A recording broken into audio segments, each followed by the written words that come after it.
Welcome back. Now, African scientists have played quite a huge role as the world has learned more about the coronavirus. And now South Africa's very own Professor Tulio de Oliveira and Sikhulile Moyo from the Botswana-HIV Reference Laboratory have been included in Time magazine's 100 Most Influential People of 2022. The publication says that their work in identifying and reporting on the emergence of the Omicron variant was transformational. Professor de Oliveira, congratulations and thank you so much for joining us. Good morning to you. Good morning, Sipu, and good morning to all the viewers. What does this acknowledgement mean, particularly to you personally and professionally, for all the work that you and your colleagues have done in the past, 2 years plus during this pandemic? This recognition is especially important, not only for me, but in general for South Africa and Africa science. One of the things that I'm most proud about this recognition is that it comes together with a doctorate or a PhD student of mine.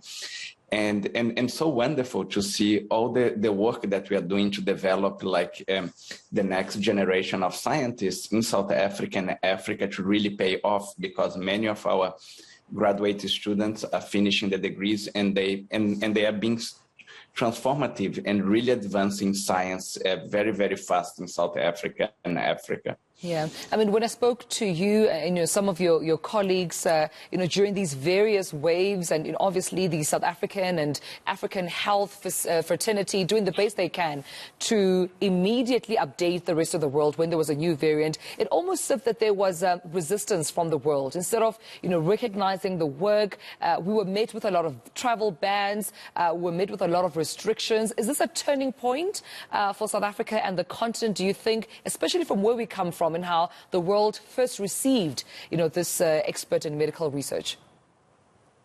Yes. I truly believe that's a turning point. Now I'm talking to you from Sweden, from the Nobel Symposium. And South Africa and Africa is really being recognized in the scientific arena. And quite important, before the Nobel Symposium, we had the Symposium of Economics, the Nobel Symposium of Economics. And many of the top economists in the world, they really highlighted that they thought that was a very big mistake, the travel ban that they put in South Africa, because not only damaged the economy in South Africa, but it generated a lot of distrust between the developing countries and the developed countries, and that has big repercussions from the economy worldwide.